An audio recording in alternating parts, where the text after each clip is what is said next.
The city of Detroit does not die quietly in winter. It groans, it contracts, it pulls every living thing inward toward whatever warmth remains, and it does not apologize for what it takes from those who have nothing left to give. On the night of December 27th, the temperature dropped to 21 degrees below zero. Not with the wind chill, that was the base temperature. The actual measured recorded air sitting against your skin the moment you stepped outside. The wind chill brought it down to 38 below. The National Weather Service had issued its highest tier of winter storm warning 48 hours earlier. Every news channel in Michigan led with the same word deadly. Schools had been closed for 2 days. The interstate had been shut down between exits 14 and 31 after a 40-car pileup. The Detroit River, which locals knew never truly froze, had developed a solid gray crust along both banks. Pipe repair crews had stopped responding to calls because there were simply too many of them, and the ground was too hard and the night was too dangerous for men with equipment to be out in it. The city had, in the truest sense of the word, shut down, but the city had not emptied. In the gutted industrial quarters south of the downtown core, in the long dark stretches between boarded storefronts and collapsed warehouses, in the narrow spaces between buildings where the architecture itself seemed to lean inward against the cold people remained. Not by choice, by the specific brutal arithmetic of having nowhere else to go. And in one of those spaces, in a tight alcove between a shuttered auto parts warehouse and an old brick factory on the corner of 5th and Marne, a 14-year-old girl named Wren had built herself a life, not a home. She understood the difference. A home was something you were allowed to leave and come back to. What Wren had built was a system, a set of calculated decisions made over 2 years of living on these streets that added up most nights to survival. She knew which exhaust vents pushed warm air from midnight to 6 in the morning. She knew which dumpsters behind which restaurants were emptied, on which days and which ones the kitchen staff left the better discards in the bread that had gone a day past sell the soup containers that were too close to empty to bother refrigerating, but too full to justify throwing away. She knew which alleyways were claimed, which were contested, and which were genuinely abandoned, left to whoever needed them most on any given night. She knew, most importantly, how to be invisible. This was not a passive skill. It was the most active thing Wren did. Every decision she made on the street was filtered through a single question. Does this make me visible? A visible street kid was a street kid who got noticed. A street kid who got noticed got questions asked about her. Questions led to calls. Calls led to the system. And the system in Wren Calloway's 2 years of lived experience was not something that helped children like her. It returned them. She had been placed in 4 foster homes since the state took custody of her at age 9. The first was in Dearborn, a couple in their 50s who were technically kind but practically absent, running a household that felt less like a family and more like a boarding facility with religious pamphlets on the coffee table. She had not been hurt there. She had simply been furniture, managed and categorized and never once looked at, directly as though eye contact might create an obligation they had not budgeted for. The second home was in Hamtramck, a woman with 3 biological children who made it quietly, continuously clear that Wren was not among their number. The meals were smaller. The bedroom was smaller.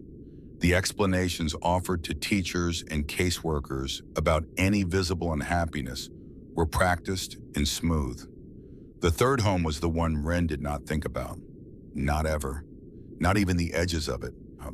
The fourth was where she had stayed longest, 8 months before she understood with absolute clarity that no version of the official system was going to produce anything other than more of what she had already experienced. On a Tuesday morning in November, 2 years before this night, she had packed a canvas bag with 2 changes of clothes, a penknife, $43 she had saved from return bottles, and a photograph of herself at age 6 that she did not remember being taken. She had walked out the back door before anyone in the house was awake. She had not been found. She had made certain of that. On the night of December 27th, Wren was sitting with her back against the warm brick that surrounded the exhaust vent, her knees pulled to her chest. A wool blanket draped over her head like a hood, wearing two thermal undershirts, a flannel shirt, two oversized sweaters, and a canvas parka she had found in a Salvation Army bin 18 months ago. The parka was too big, the elbows worn through the zipper functional only to the halfway point before it caught and locked. But it was the most important thing she owned. On a night like this, it was the difference between surviving and not. She was eating half a turkey sandwich she had pulled from the dumpster behind a deli on 7th, still cold but not bad, wrapped in wax paper, the way delis still wrapped things in this part of the city. She ate slowly, not because she wasn't hungry, she was. She was always hungry. She ate slowly because she had learned that eating fast on an empty stomach caused a specific kind of pain that was worse in its way than staying hungry. She had been doing this for 2 years. She had learned a great many things. The wind off the Detroit River came in waves. You could hear it before you felt it, a low building moan that started somewhere out over the dark water and accelerated between the buildings, gaining mass and speed in a kind of focused malice as it funneled down the corridors between structures. When it hit the alcove, it arrived as a flat, pressurized wall of cold that tried to push under and around Wren's blanket with something that felt in the worst moments almost personal. Like it knew she was there, like it was specifically trying to reach her. She had lived through 3 Detroit winters on these streets. This was the worst she could remember. She told herself it would break by morning. The forecast had said the storm system would move east by dawn, leaving behind the usual bleak gray cold of a Michigan January, brutal but survivable. She just had to make it to morning. Wren was good at making it to morning. She took another small bite of the sandwich and listened to the city. A Detroit winter night has its own specific soundscape. The distant rhythmic clang of a traffic signal swinging on its wire. The low subsonic rumble of a snowplow 3 or 4 blocks away, its blade dragging against pavement even through packed snow. Occasionally the distant wail of a siren farther away than it sounded, the cold air carrying it cleanly across distances that would muffle it in summer. The creaking of old brick and timber as the temperature differential between inside and outside walls produced contraction expansion, the slow stress fractures of buildings settling further into their own decay. She did not hear the crash at first as a crash. It came to her as a compression, a sudden tight concussion in the air, followed a half second later by the layered sound of impact. Metal against metal first, then the lower, longer sound of something heavier, a frame of chassis going over something it was not supposed to go over. Then a stillness that lasted no more than 3 seconds before the aggressive, deliberately loud roar of a truck engine being pushed hard accelerated away from the direction of the sound and disappeared into the storm. Wren did not move. She sat with the sandwich held still against her lips, and she listened to the silence that followed. This was the other thing she had learned in 2 years. Silence after violence was its own kind of information. How long it lasted told you things. Whether anyone responded to it, voices, other engines, footsteps told you more. The silence after this particular event stretched out for nearly 2 minutes. No voices, no other engines stopping to check, no sound of brakes or concern, or the organized response that should, in theory, follow a collision of that severity. Just the wind filling in the space where something terrible had just happened. Someone had been run off the road. On a night like this, on roads like these, that was not an accident. Drivers did not push their engines hard after accidents. They stopped. Or they slowed. They did not accelerate. Wren set down the last quarter of her sandwich and pulled the blanket tighter. She told herself it had nothing to do with her. That was true, it didn't. The first rule she had made for herself, the one she repeated like a prayer every morning, was simple and absolute. Never make yourself someone else's problem. Never let anyone make themselves yours. The people who got hurt on these streets got hurt partly because of proximity, because they were near something they had no business being near, and the something reached out and touched them on its way to wherever it was going. She was going to stay exactly where she was. She was going to finish her sandwich and pull her blanket tighter and wait for morning. She had almost convinced herself of this when she heard the footsteps. They were wrong in a way she identified before she could name the wrongness. Too irregular, too varied in rhythm and pressure. One footstep solid and intentional, the next dragging the weight distribution of the body behind them, shifting erratically with each stride. She had heard footsteps like these before. Not from pursuit, not from intoxication, from injury. From someone whose body was no longer fully cooperating with the instructions being sent to it. They were coming from the direction of the avenue. They were getting closer. Wren pulled the blanket down from over her head and pressed herself against the warm brick, making herself small, making herself part of the wall. Through the curtain of blowing snow, she watched the mouth of the alleyway. The woman came around the corner, leaning hard against the factory wall. One hand flat against the brick, leaving a smear of something dark that froze almost before she had moved past it. She was wearing a denim jacket under a heavy black leather vest, and even through the snow and the darkness, Wren could see the shape on the back of that vest clearly enough. A winged skull framed by curved text. She had seen that symbol before. Everyone who spent time on the streets of Detroit had seen that symbol. It was the kind of image that did not require explanation. The woman took 3 more steps. Then her knees folded underneath her, and she went down face first into the snow drift at the edge of the alleyway, not 10 feet from where Wren was sitting. She did not get back up. Wren sat completely still. The rule said stay. The rule was clear, and the rule was right, and the rule had kept her alive for 2 years. She looked at the woman lying in the snow, and she thought about the rule. Then she thought about Gregory. Gregory had been 53 years old or 58. He had told different people, different numbers, a veteran of something he didn't talk about, who had set up a sleeping arrangement under the overpass on Gracio for the better part of 2 winters before Wren arrived in the neighborhood. He had been kind to her in the specific, careful way of people who understood what it meant to need nothing from anyone. He hadn't offered her things she couldn't accept, hadn't asked her questions she couldn't answer, had simply acknowledged her existence in passing with the particular dignity of someone who knew what it felt like to be overlooked. On a January morning 15 months ago, she had walked past the overpass and seen him lying on his side in the same spot he always slept, and she had known before she was close enough to confirm it that he was gone. The cold had taken him somewhere in the night, quietly, without drama, the way it always did. She had kept walking. She had told herself she had to. She had told herself there was nothing she could have done. She had been telling herself these things for 15 months, and they had never once produced anything that felt like peace.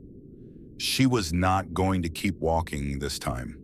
Wren was out of the alcove and across the alleyway before she had consciously decided to move. She dropped to her knees in the snow beside the woman and rolled her carefully onto her side. Up close, she could see the gash across the woman's forehead, long deep the blood, partially frozen in the wound itself, dark against skin that had gone the particular waxy pale of severe cold exposure. The woman's lips were already carrying a faint blue that Wren recognized and feared. She was alive. Her breath came in shallow, visible puffs that the wind tore away almost immediately. But her eyes were closed and her body was beginning the deep, involuntary trembling that meant her core temperature was dropping fast. "Hey!" Wren gripped the woman's shoulder and shook it firmly. "Hey, wake up, you can't be out here." The woman's eyes opened partially, hazel unfocused, moving without fixing on anything. "Delia," she said, or something like it, the word blurred at the edges by cold and the particular confusion of someone whose brain was not receiving enough warmth to process clearly. Wren shook her again. "I need you to help me. I can't move you by myself if you don't help me a little. Can you hear me?" The woman's eyes found Wren's face, held it. "Black truck," she said. Her voice was clearer now, threaded with effort. "No plates. They said my name." A pause. Her jaw was shaking so hard the words came out fractured. "Before they hit me, they said my name." The cold in Wren's chest had nothing to do with the temperature. They said her name, not the car, not the club, not a general message, not mistaken identity in a general direction. They had known the specific person in the specific vehicle, and they had targeted her deliberately, and they had left her for dead in a Detroit blizzard, knowing that the storm would do the rest of the work. And the people who had done that were somewhere out there in the dark. And they would know that a targeted attack on a moving vehicle in weather like this was unlikely to produce a confirmed kill, and they would come back. Wren understood all of this in approximately 4 seconds. She also understood that none of it changed what needed to happen in the next 3 minutes. She grabbed the woman under both arms and pulled, the dead weight of an incapacitated adult against ice, while Wren's own arms were shaking with the kind of cold that had moved past pain into the dull buzzing numbness of extended exposure, was a specific kind of impossible. She got the woman 6 inches, then a foot, then another foot. The snow beneath them compressed and squeaked in the frozen way of snow at extreme temperatures. Wren set her feet and pulled again, her whole body bending into it, her teeth clamped together against the effort. The alcove was 12 feet away. It took 4 minutes that felt like 20. She wedged the woman into the deepest corner of the space, her back against the warm brick, close enough to the exhaust vent that the meager flow of heated air from the basement below had some chance of reaching her. It wasn't much. In the context of negative 21 degrees, the vent's output was almost meaningless, but it was out of the direct wind, and that mattered. The wind was the killer. Stop the wind, and you bought time. She propped the woman against the wall and looked at her. The shivering was violent now, full body uncontrolled. The leather vest, heavy and stiff, had a rime of ice forming along the collar and lapels where the woman's body heat met the frozen exterior. The denim jacket underneath was wet. Wet killed faster than dry cold. Wren knew this in her bones. She knew what hypothermia looked like in stages. She had watched it move through Gregory in the months before it killed him. Stage 1, shivering, confusion, slurred speech. That was now. Stage 2, shivering, slows or stops, skin goes waxy and pale, the person becomes strangely still and seems almost comfortable. That was the dangerous one, the one people confuse with improvement. Stage 3 was the one that didn't reverse on its own. The woman was moving hard through stage 1. Wren looked at her wool blanket. She looked at her canvas parka. She looked at the temperature. The canvas parka had kept her alive through 3 winters. It was in the precise and literal meaning of the word irreplaceable. She could not walk into a store and buy another one. She did not have the money or the address or the ID that stores required. This parka existed in her life because of a specific coincidence: the right bin, the right day, the right size, the right condition that could not be manufactured or repeated.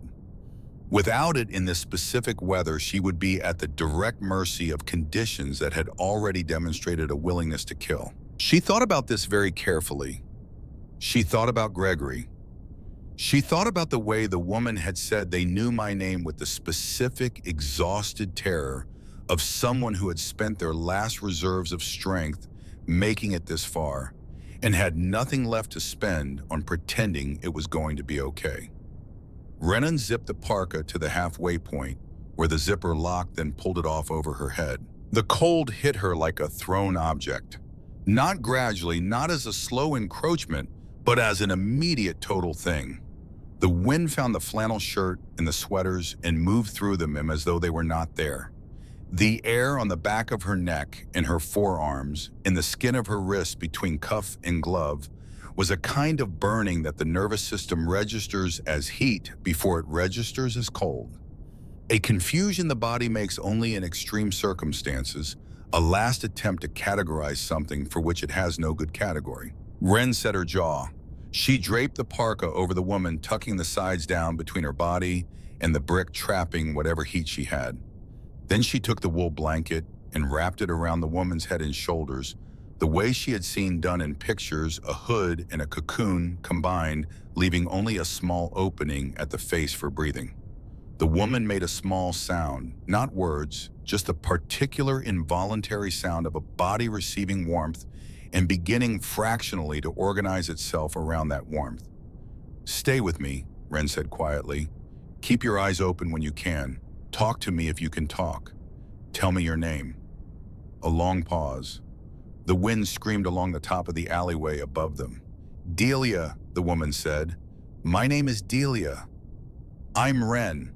Delia's eyes opened fully for the first time. They focused on Wren's face with the specific searching intensity of someone suddenly very aware of where they are and what it means. She looked at Wren without the parka. She looked at the thin sweaters. "You can't," she started. "I run warm," Wren said. This was not true. Wren did not run warm. Wren was already 4 minutes into not having the parka, beginning to understand exactly how much work that coat had been doing. The sweaters and the flannel were doing something. They were not doing enough. The cold was moving into her in a way it hadn't moved in a long time. Not through the skin, but deeper into the connective tissue, the joints, the places where the body stores the heat it cannot afford to lose. She had to move. She got to her feet and began to pace. Short, fast steps across the width of the alcove and back. 4 steps turn, 4 steps turn. Her arms crossed over her chest, then swinging, then crossed again. She was not going to stop moving. Moving was the only thing that kept her ahead of what was coming for her. The moment she stopped, her core temperature would begin to fall. And on a night like this, in these clothes, the mathematics were not in her favor. She paced. She did jumping jacks until her calves burned. She dropped to the frozen ground and did push-ups until her arms shook with fatigue rather than cold. Then she got up and paced again. Delia watched her through half-closed eyes.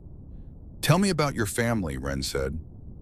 Not because she particularly wanted to know, because Delia needed to stay conscious, and talking was the engine of consciousness. Keep the engine running. "You've got someone waiting for you. Tell me about them." Delia was quiet for a moment. The shivering had not stopped, but it had changed character, slightly less violent, more rhythmic. The parka was working. The vent was working. Whatever combination of factors existed in this particular alcove was doing just barely enough to hold her where she was. "My husband," Delia said. "Colt." A pause. He's going to be looking for me." "Good, Wren said. She landed from a jump and kept moving. "That's good. You hold on to that." "He's going to tear this city apart looking for me," Delia said quietly. Wren did not respond to this. She was doing burpees now, counting them under her breath, her knuckles hitting the frozen alley floor at the bottom of each rep. She had gotten to 31 when she heard the sound that stopped her cold in a way the temperature could not. Boots. Heavy. Multiple. Coming down the alleyway from the avenue. Not dragging like Delia's had been. Not random. These footsteps were purposeful and spread apart in the specific pattern of people who were searching rather than traveling, a pattern Wren recognized because she had spent 2 years being very good at identifying when people were looking for something. She pressed herself flat against the brick beside Delia, one hand going to the woman's shoulder pressure, meaning stay still and don't speak. She could feel Delia's body register the instruction immediately, the slight stiffening of recognition. 2 flashlight beams swept the mouth of the alleyway. "Check in here," said a voice. Male, flat, carrying the practiced absence of emotion that Wren associated with people who had committed to doing something and had moved past the part where they thought about it. Boss said the car was down the embankment, but she wasn't in it. Head wound in this weather, she can't have gone more than a few blocks. "She's probably already gone," said a second voice. "Temperature tonight, alone, no shelter." "We confirm it," the first voice said. "We don't assume it. Move." The flashlight beams entered the alleyway. They swept methodically across the dumpsters, the stacked pallets, the frozen debris along the base of the walls. Moving inward, getting closer. Wren looked at Delia. The wool blanket in the parka had rendered her nearly invisible in the shadow of the alcove, dark fabric against dark brick. But the flashlights were thorough, and the men behind them were close, and in 30 seconds, they were going to reach the section of wall where the light would find what the dark was hiding. Wren's eyes swept the alley. She moved in a crouch, staying below the sweep of the beams to the far side of the dumpster near the center of the space. In the snow beside its base, half buried, she found a glass bottle, the heavy-bottom kind, the kind that broke loudly on contact with brick. She waited. The flashlight beams swept past her hiding position, swept back, moved on. She tracked its rhythm. There was a pattern not completely regular, but patterned enough. She counted the intervals between reversals. The beam began its sweep toward the alcove. Wren stood, chambered her arm, and threw the bottle as hard as she could toward the adjacent street, past the mouth of the alley, past the men in the opposite direction from where they had come. The sound it made when it hit the corner of the auto parts store wall was extraordinary in the frozen silence. Not just a breaking, a detonation the way glass sounds at extreme cold, each fragment sharp as a gunshot. Both flashlight beams snapped toward the sound simultaneously. There! The boots hit the frozen pavement hard and fast, moving away. She tracked their sound until she couldn't hear them anymore over the wind. Wren slid back into the alcove. She was shaking so hard now that her teeth clicked together on every step, a sound she had never heard her own body make before and found deeply alarming. The throw had cost her. The crouch, the stillness, the suppressed breathing, all of it had let the cold in past what movement had been keeping at bay. She could feel the difference in her extremities. The fingers and toes had gone past cold into that specific numb blankness that meant the surface nerves had checked out and the damage was being negotiated somewhere deeper. She started moving again. Immediately, no hesitation. She had to stay ahead of this. She paced, she jumped, she spoke to Delia, not always coherently, not always about anything in particular. She talked about the architecture book she had found in a trash bag outside a university building 18 months ago, a heavy hardcover, partly water damaged but mostly readable. She talked about the photographs in it, buildings with long, clean lines and enormous windows that let in winter light without letting in winter. Warm buildings, buildings designed by people who understood that shelter was not a luxury, but a fundamental requirement of being human, and who had spent their careers trying to solve the problem of how to create it beautifully. "I want to build things like that someday," she said, doing lunges across the 4-foot width of the alcove. "Buildings that are always warm, where the cold can't get in no matter what it does outside." Delia made a sound that might have been agreement, or might have been the sound of her drifting, and Wren immediately crouched beside her and rubbed her hands vigorously between both of hers. "Stay with me, Delia. Eyes open. Tell me something." "Colt's going to find you," Delia murmured. "When he does." "He can find me after we're both warm," Wren said. "Right now, just stay awake." It was somewhere around 3 in the morning when the dangerous thing began. Wren had been moving continuously for nearly 2 hours. She had stopped feeling her feet somewhere around the 90-minute mark. Her hands, despite the gloves, had progressed from painful to numb to something beyond numb that she did not have a word for, a kind of deep internal absence where sensation had been. She was doing jumping jacks again, counting, and somewhere around the count of 40, she realized she had stopped shivering. She stopped moving. She stood completely still in the freezing air and checked her own body with the detached clinical attention she had learned from necessity. The shivering had stopped. She felt, and this was the frightening part, almost comfortable, not warm, but not in acute distress either. There was a spreading, settling quality to the cold now that felt less like an assault and more like something being decided. She knew what this was. She had read about it in a first aid pamphlet she had found 2 winters ago and had memorized because she had understood it might one day be relevant to her survival. When the body runs out of the resources to fight hypothermia, it stops fighting. The shivering stops because the muscles can no longer sustain the effort. The cold begins to anesthetize the brain in a process that the brain itself interprets as warmth and comfort.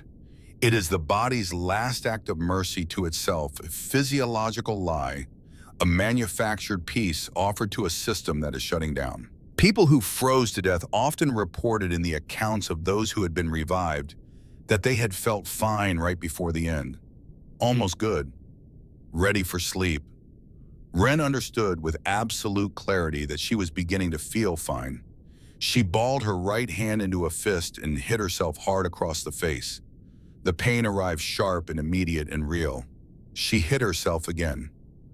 Then she started moving, not the controlled exercise of the past 2 hours, but something more urgent, more desperate, throwing her arms, stomping her feet against the frozen ground, forcing her body back into the fight it was trying to surrender. "Not yet," she said out loud to no one in particular, or perhaps to herself, which was the same thing. "Not yet. She needs more time. Give her more time." She did not know how much longer she could do this. She kept doing it anyway. The sky above the narrow strip of alleyway visible between the roof lines changed from black to a deep, bruised purple sometime around 5 in the morning. Then the purple grayed.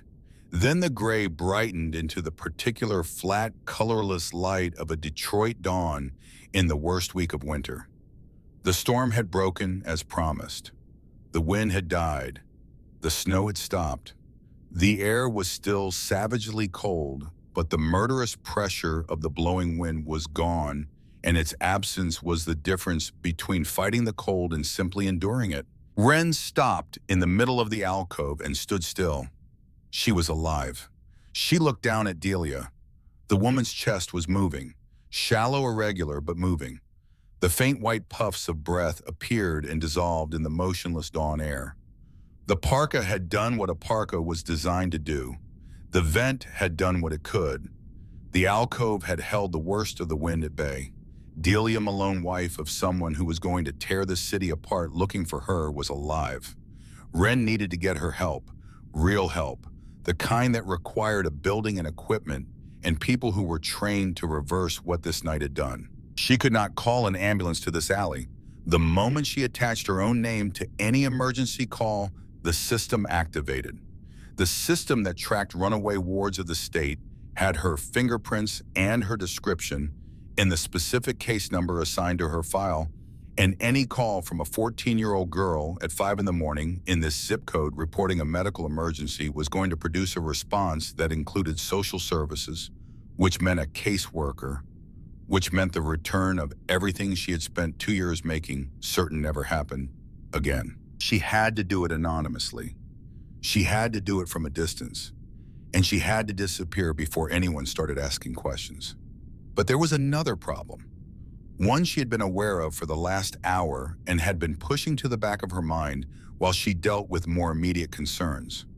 The trail of frozen blood on the pavement, Delia's blood tracking, clearly from the mouth of the alley to the alcove, was visible in the growing light. When those men came back with daylight, they would see it immediately. They would follow it in 30 seconds. She had to move Delia now. Before they returned, Wren had nothing left. She was aware of this as a practical fact without particular emotion attached to it. Her legs were functional but wooden. Her arms had the strength remaining for perhaps one significant effort. Her vision had been carrying a slight tunneling quality at the edges for the past hour that she had been ignoring. She was at the bottom of what she had. She was going to spend what was left. She grabbed Delia under both arms and she pulled. It was harder than it had been the first time. 4 hours harder. Every muscle in her back and shoulders screamed with the specific bright agony of tissue that had been pushed past its limit and was now being asked for more. She pulled. She moved Delia 6 inches, then a foot, then another foot, dragging her toward the mouth of the alley, toward the relative visibility of the main street, where a passing driver or a delivery worker or anyone with a phone could see her and respond. The street was 20 feet away. Wren got her there. She arranged Delia carefully, the parka tucked around her, her face turned upward to the pale morning sky so that anyone approaching would see immediately that she was alive and injured and needed help. She left the wool blanket, but kept her hands on it for one final moment, looking at the leather vest, the winged skull on its back, visible even against the snow. She had been raised in as much as she had been raised at all to believe that what you did when no one was watching was the measure of what you actually were, sir. Not the version of yourself that showed up for inspection. The version that existed in the dark, in the cold at 3 in the morning, when no calculation of self-interest argued in favor of anything except survival. She had not thought about this when she crawled out of the alcove to help Delia. She had thought about Gregory.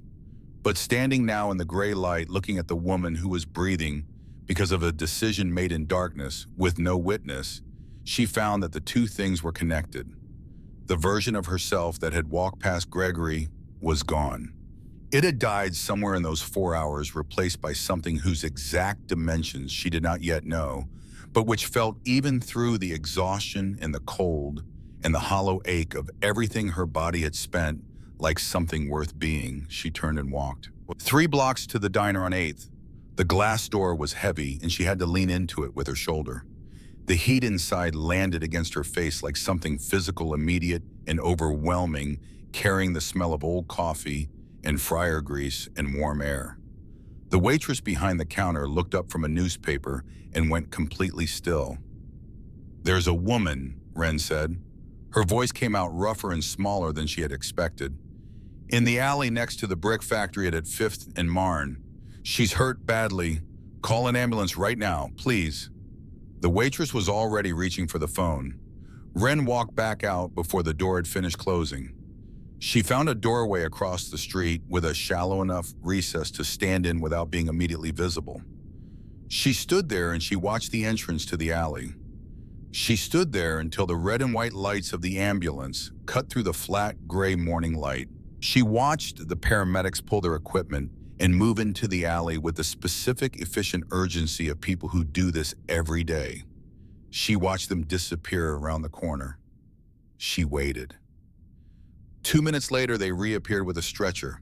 Delia was on it, still wrapped in the canvas parka and oxygen mask already on her face, moving, being moved by people who knew how to do it.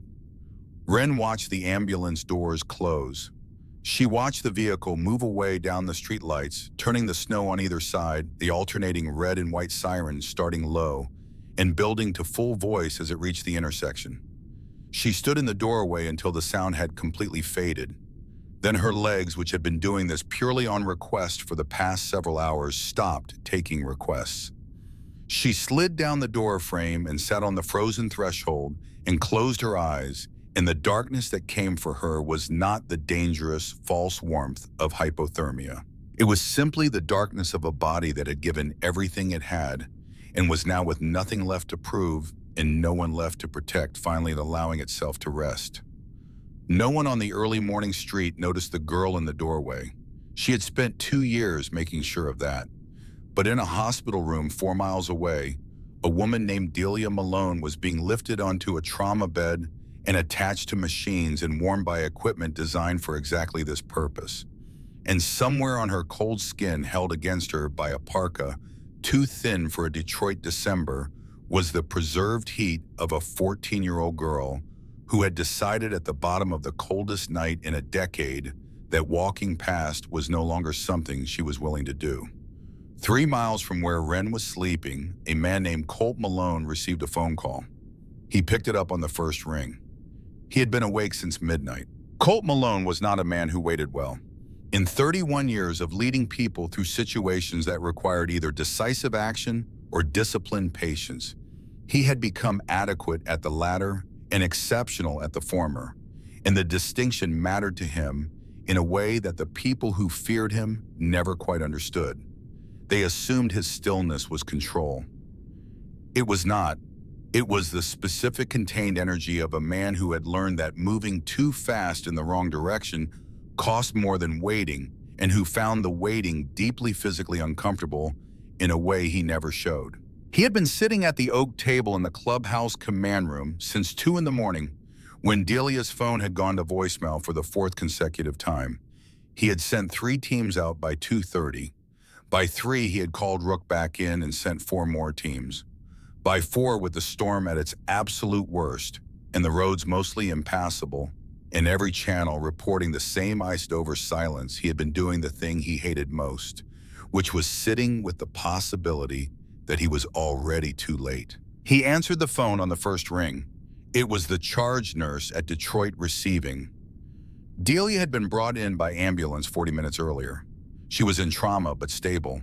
Severe concussion, 3 ribs, frostbite on both hands and both feet. She had been asking for him by name since the moment she regained enough consciousness to form words. Colt was in his SUV before the call had ended.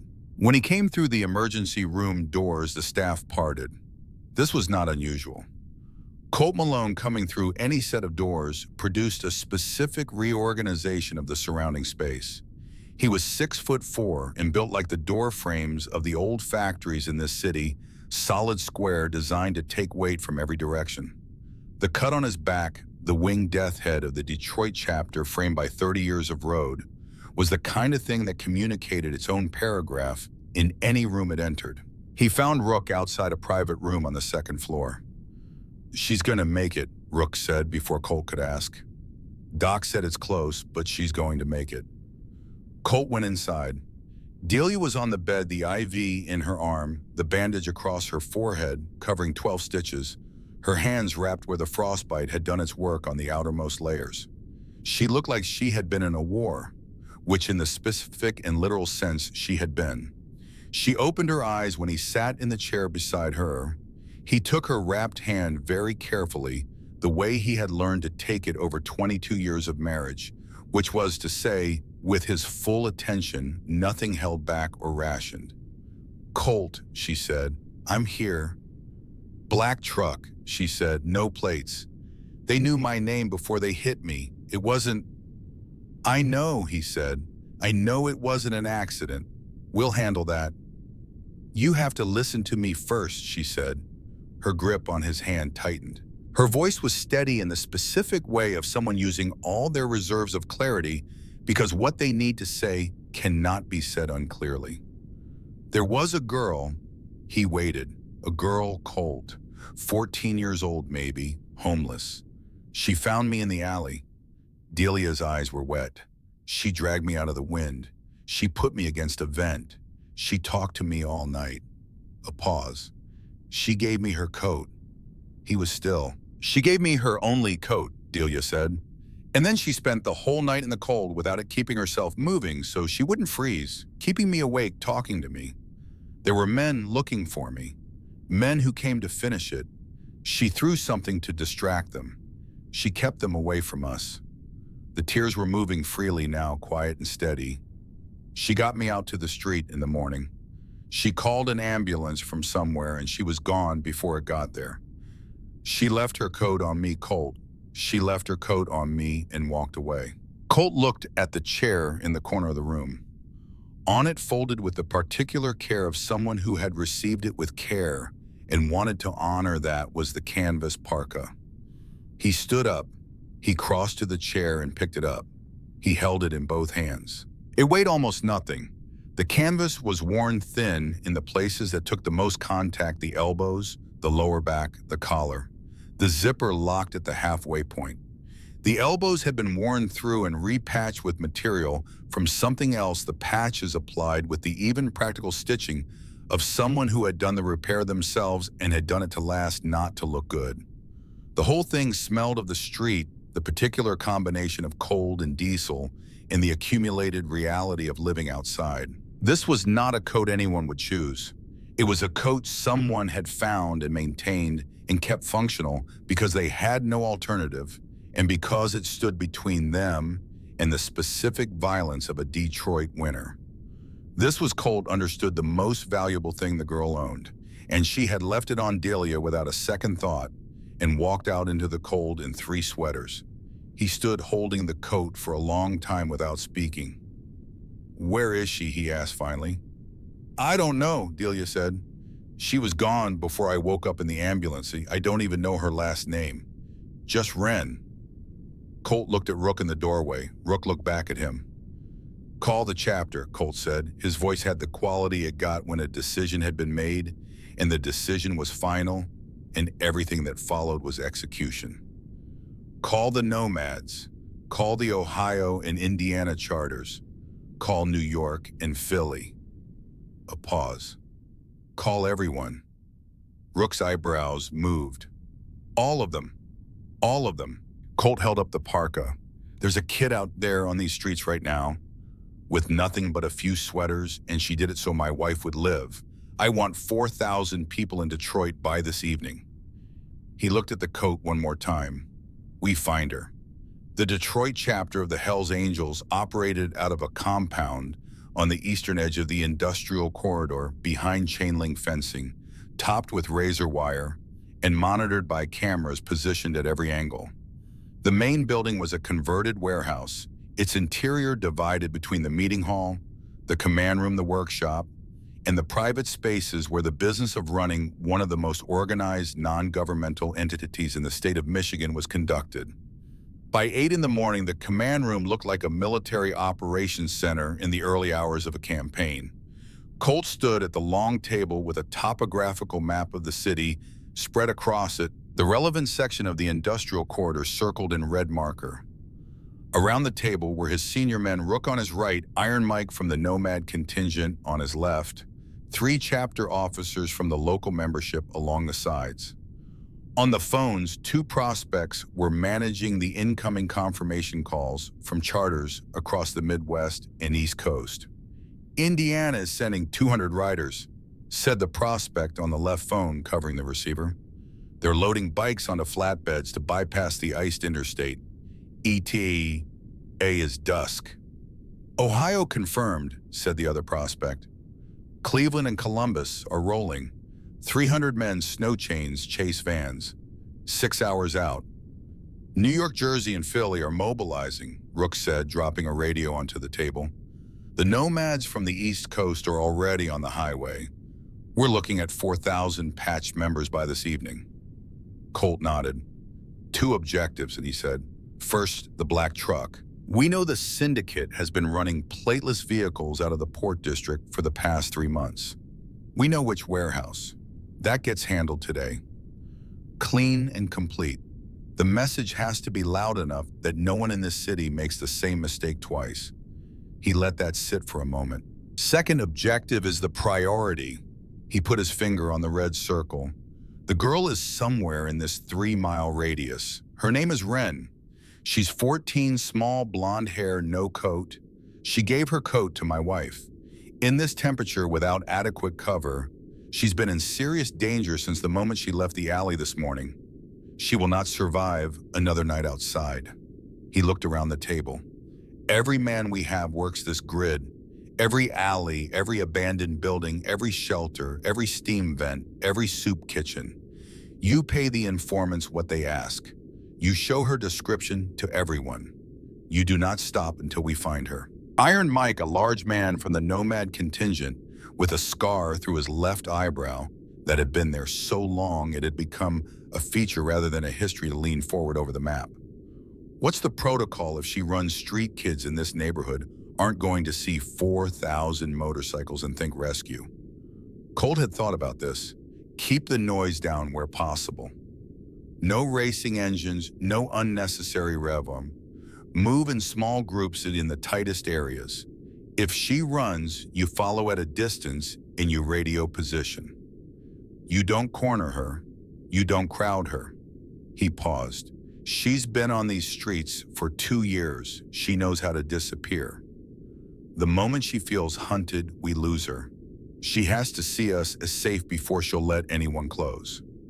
The problem with this instruction, as Colt would come to understand in the hours that followed, was that there was no way to make 4,000 motorcycle engines sound safe to a 14-year-old girl who had spent 2 years using silence as her primary survival tool. Wren woke in the doorway with the particular visceral shock of a body that has been deeply cold and is now marginally less cold and cannot immediately reconcile the difference. She was on her side, her cheek against the frozen door frame, her knees pulled to her chest. The morning light was stronger now, the winter sun fully up behind the cloud cover, casting the flat, bright gray of a cleared storm over the city. She lay still for a moment, taking stock. Her hands were inside her sweaters, pressed against her torso. When she pulled them out and looked at them, the tips of all 10 fingers had the waxy pale quality that she knew meant early frostbite. Not black, not yet, but the tissue had been damaged and the joints were stiff with a specific deep ache that surface warming would not touch. She needed to move. She needed warmth. She needed food.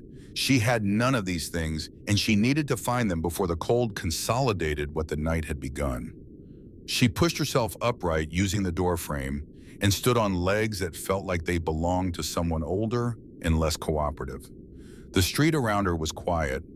The diner across the way had its lights on breakfast crowd, beginning the smell of coffee and eggs reaching her through the cold air in a way that was almost cruel in its specificity. She turned away from the diner and walked. She needed new territory. The alcove at 5th and Marne was compromised. The men with the flashlights knew that section of the street. She needed to find new warmth, new cover in a part of the grid she hadn't mapped yet. This was dangerous. Unknown territory on these streets meant unknown claims and unknown rules, and the specific risk of wandering into a space that someone else had already established as theirs, which produced the kind of conflict she had spent 2 years being very good at avoiding. But staying in known territory meant staying near men who had come back once and would come back again. She turned east and walked. She had been walking for perhaps 20 minutes, keeping to the alleyways, when she first heard the engines. It was not at first alarming. Motorcycles were not unusual in this part of the city. Even in winter, the club members who lived in the surrounding neighborhoods ran their bikes when the roads allowed it. She had heard the sound before. She knew what it meant. She had spent 2 years cataloging it as background noise, the mechanical signature of people who were powerful and therefore people she should not be near. But this was different. The sound was not passing through. It was accumulating. She could hear individual engines joining a central noise from multiple directions simultaneously, the way a river is joined by tributaries, each stream adding to a collective volume that had no apparent ceiling. By the time she reached the end of the alleyway and looked out at the avenue, the sound had become something she felt in her chest as much as heard with her ears. The street was full of motorcycles. Not full in the way a busy road is full of traffic, full in the way a military operation is full of vehicles, organized, intentional moving, with collective purpose. 2 columns of riders in heavy leather, running slow and deliberate, filling every lane of the avenue. More coming from the east, more from the north. The sound bouncing between the buildings and compressing into something that had the specific frequency of something she could not categorize safely. Wren's brain did what it had been trained to do over 2 years of survival calculation. These were Hell's Angels, the vests she had seen on Delia, the winged skull, the rockers. These were the people who came after people who hurt their own. She had been in that alley. She had been with Delia. She had heard the men with the flashlights. She was a witness. The clubs cleaned up witnesses. Everyone on these streets knew that. She was gone before the front of the column reached the alleyway entrance, back into the industrial grid, running at the best speed her damaged legs could produce. Her breath coming in sharp white clouds, her boots slipping on the frozen slush, but finding a purchase enough to keep her moving. She ran for 3 blocks before the volume of the engines forced her to change direction. She cut north, then west, then north again, the sound pursuing her, not because it was following her specifically, but because there was so much of it in so many directions that every route she chose brought her alongside a new tributary of the same mechanical roar. She ran until she couldn't run anymore. Then she walked fast and low, hugging the building lines, moving through spaces too narrow for motorcycles, using the labyrinth of the city's decayed industrial infrastructure, the way she had used it for 2 years, as cover, as protection, as the geography of invisibility. By the time she stopped running, she was 3 miles from the alleyway and completely lost in a section of the city she did not know. She was also colder than she had been at any point in the night. Running had done 2 contradictory things. It had pushed blood to her extremities and temporarily slowed the advance of the cold. But it had also torn through her remaining energy reserves and driven sweat into her sweaters, and wet clothing in sub-zero temperatures was a faster killer than stillness. She was now both warmer from the exertion and more dangerously compromised from the moisture, and the net effect would not become clear for another 30 minutes, at which point the sweat would begin to cool and the temperature it produced would be lower than the ambient air. She knew this. She needed to stop moving and find shelter and dry out before the physics caught up with her. She found a stairwell at the back of an abandoned movie theater on 9th. The concrete steps leading down to a basement door that had been sealed with a padlock long since rusted to symbolic status. She did not go inside. The basement would be dark and damp, and she didn't know what was in it. Instead, she wedged herself under the overhang of the stairwell out of the direct wind and sat on the top step with her knees pulled up and her arms inside her sweaters and tried to think clearly about what came next. The thinking was harder than it should have been. Her brain was working at a reduced speed that she recognized as the cognitive tax of cold, the specific dulling that happened when core temperature dropped below a threshold and the body began rationing blood away from the brain to protect the organs. She had felt it before in the worst of last winter, and she knew how to compensate for it. Slow down the thinking, check each thought twice, don't trust the first conclusion. She checked her options. She could not go back to the alley. She could not go to a shelter because shelters took names and ran IDs, and she would be in the system before the night was over. She could not go to the diner or any other public space because her appearance, blue-tinged lips, waxy hands, clothes that marked her clearly as someone who had been outside all night in the worst storm of the decade would produce concerned attention from exactly the kind of people she could not afford to have concerned attention from. She needed warmth that asked no questions. She thought about the steam vents under the old Woodward station, the abandoned subway terminal 3 blocks east of where she had ended up. She had been there twice before in the worst of last winter when the grid of accessible vents in her usual territory had not been enough. The station was flooded at the platform level, a thin permanent layer of stagnant water that froze in sections but never fully, and the damp cold it produced was of a different and more dangerous character than the dry cold of the street. But the basement maintenance level, accessible through a door on the north mezzanine, pushed heat from some residual mechanical system that no one had ever explained to her and that she had never looked too hard at because it worked, and that was enough. She needed to get there before her core temperature dropped further. She got up and walked. She did not know that 40 meters behind her at the corner of 9th and Woodward, a Hells Angel from the Ohio charter named Hatch was pressing a folded $50 bill into the frozen hand of a man named Grady, who had been living under the overpass at that intersection for the past 2 winters, and who had in that time developed the particular observational precision of someone whose survival depended on knowing exactly what was moving through their territory and when. Small girl, Hatch said, 14, maybe 15, blonde, no coat, just sweaters, moving wrong, dragging her right foot a little. Grady looked at the money. He looked at the columns of motorcycles moving past on the avenue. He had seen armies before. He had served in one. He understood the difference between an army that was hunting and an army that was searching, and these men, for all their noise and leather, were searching. You could see it in the way their eyes moved, not the focused aggression of pursuit, but the desperate sweeping attention of people who were afraid of what they might not find in time. Kid doesn't know you're looking to help her, Grady said. He pointed east with one wrapped hand. She ran from your noise. Saw her 20 minutes ago moving bad. She was heading for the old theater on 9th.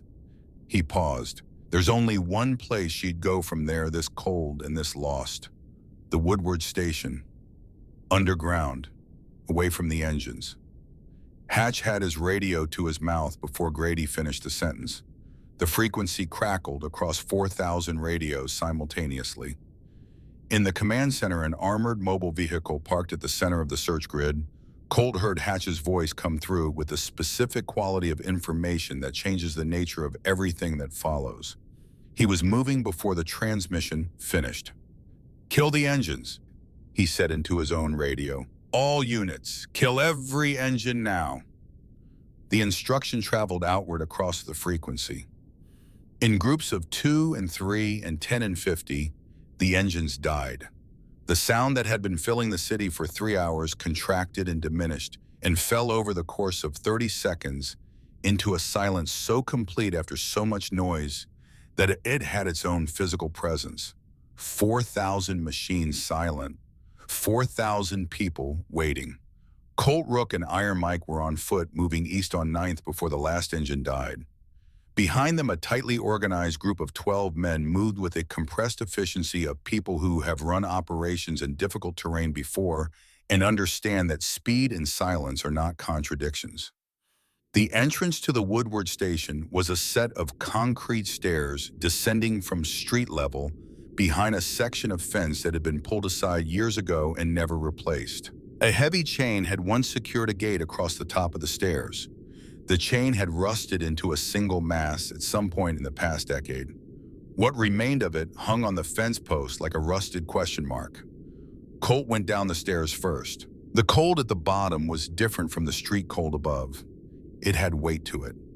The damp of decades of enclosed space and standing water had accumulated in the air itself, giving the cold a clinging, penetrating quality that found the gaps in even heavy clothing. The darkness was absolute. He clicked on his flashlight, and the beam cut through the blackness, illuminating the frozen surfaces of the concourse walls, decades of layered graffiti, the biological bloom of cold season mold, the geometry of vandalized infrastructure. The floor of the concourse was covered in a thin glaze of ice over the residual standing water. It groaned and cracked under their boots with each step. "Wren," Colt said, not a shout, a carrying voice, even and clear. "If you can hear me, we are not here to hurt you. My name is Colt. My wife is Delia. You saved her life last night. I am here because I owe you a debt and because you do not have a coat in December, and I intend to do something about both of those things. You are safe. Do you hear me? You are safe." The silence that answered him was not the silence of an empty space. It was the silence of someone not yet ready to respond. He moved forward through the concourse, his flashlight beam sweeping methodically. Rook and the others spread out in a search pattern across the width of the space, their beams crossing and separating. The old ticket booths were dark and empty. The vendor kiosks had been stripped long ago. The benches along the walls had been removed or collapsed. "She's here," Rook said from somewhere to Colt's right. His voice was quiet, but had the quality of certainty. Something moved. Far corner north wall, by the old booth. Colt moved toward the north wall. He found her in the corner between the concrete wall and the steel frame of the old ticket booth, wedged into the narrow space with her knees drawn to her chest and her sweaters pulled over her face. She was not moving. Her position was the specific posture of someone who has made themselves as small as possible against the cold and has been in that position long enough that they are no longer actively maintaining it. He crouched in front of her. He put 2 fingers against her neck. The pulse was there, barely, a thin, irregular flutter that communicated the bare minimum of information, which was that the engine was still running, but was running on whatever reserves had not yet been depleted, which were very nearly nothing. She was not shivering. The shivering had stopped. He had seen this before in men who had gotten lost in the mountains in winter and been found close to the end. The absence of shivering did not mean warmth. It meant the body had stopped spending energy on the attempt to warm itself and was now simply holding on to whatever remained. He stripped off his cut and his thermal jacket in one motion and wrapped the jacket around her, pulling it close against her body. Then he lifted her. She weighed less than he expected. She weighed much less than she should have. He held her against his chest, her face turned in toward his shirt, and he felt the specific shocking cold of a body that has been losing heat to the air for hours, radiating out from her skin into his. "I've got her," he said. His voice did not have the quality it usually had. "She's alive, moving now." He turned and walked toward the stairs. Behind him, he heard Rook's radio come to life. Rook spoke into it with the precise economy of someone delivering a status update that 4,000 people had been waiting hours to hear. He said, "We have the girl. We are coming out. formed the wall. Colt came up the stairs into the cold morning air, with Wren held against his chest, and found the avenue transformed. The 4,000 had moved during the silence. They had organized themselves along both sides of the street in two solid columns, forming a corridor that stretched from where he stood to the visible horizon. Machines and men packed shoulder to shoulder, facing inward, creating a lane of clear pavement that led directly toward the hospital. His SUV was idling at the curb. Rook got in the driver's seat. Colt got in the back, still holding Wren, his arms around her, pulling her against his body heat. "Go," he said. Rook hit the siren and put the vehicle in drive. On Colt's signal, 4,000 engines started simultaneously. The sound of it filled the corridor between the two columns like a physical thing. It moved through the frozen air with the force of something that had been held back and was now released a mechanical roar that shook the windows of every building on the block and rattled the ice from the power lines overhead. The SUV moved down the corridor, and the corridor moved with it, the columns flowing forward on both sides. Men pulling ahead to clear intersections, the whole organized mass of it working as a single machine in service of the vehicle at its center. Wren did not stir. Colt kept his arms around her and spoke to her quietly, not asking her to respond, not trying to reach her in the dark where she was just making sound near her. The particular human sound of a voice that is not alarmed, that does not require anything, that is simply present. Detroit Receiving Hospital's emergency bay was already prepared when the convoy arrived. The radio call from Rook had given them 12 minutes, and they had used all 12. A trauma team was waiting at the bay doors with a heated gurney and equipment configured for severe hypothermia. The lead physician had treated 4 cases this winter already and knew exactly what she was looking at when Colt stepped out of the SUV. He placed Wren on the gurney with the careful specificity of a man setting down something irreplaceable. "Core temp," the doctor asked her team as they began moving. "We'll know in 60 seconds," a tech answered. "What's her name?" "Wren," Colt said. The doctor looked at him for 1 second. She took in the cut, the bare arms in the sub-zero air, where the jacket had been given away, the expression on his face. She nodded once with a precision that communicated more than words and pushed through the bay doors. Colt stood in the parking lot. His arms were cold now without the jacket. He had been holding her long enough that the absence of her was a physical sensation. He crossed his arms over his chest and stood in the bay entrance and looked at the doors that had just closed. In the parking lot and the streets around it, 4,000 engines idled and then one by one fell silent as people shut them down and waited. The waiting room of Detroit Receiving Hospital had hosted many unusual occupants over the years. It was a trauma center in one of the most complex cities in America, and complexity had a way of arriving in its lobby. But the collection of people currently occupying its plastic chairs, several dozen of the most senior members of one of the most organized outlaw clubs in the country, their heavy leather cuts bearing the patches of chapters from 9 states, was by the assessment of everyone on the hospital staff genuinely unprecedented. They sat in the chairs. They drank bad coffee from the vending machine without complaint. They did not raise their voices. They did not use their phones for anything other than relaying status updates to the men outside. The night shift security guard, a former Marine who had done 3 deployments and had a particular relationship with the idea of what constituted a threat environment, assessed the room once and decided that whatever was happening here was not his problem in any actionable sense. He resumed his post and let them be. Colt sat in a chair against the far wall and held the canvas parka on his lap. He had picked it up from the corner of Delia's room before coming down. It was still cold from the night, still carrying the faint smell of the alley, the vent, the hours of a night that had produced something he did not have a complete vocabulary for. He sat with it and he waited. Rook came in from outside. He sat in the adjacent chair without speaking for a moment. "The Syndicate warehouse," Rook said eventually. "We have eyes on it. Black truck is there.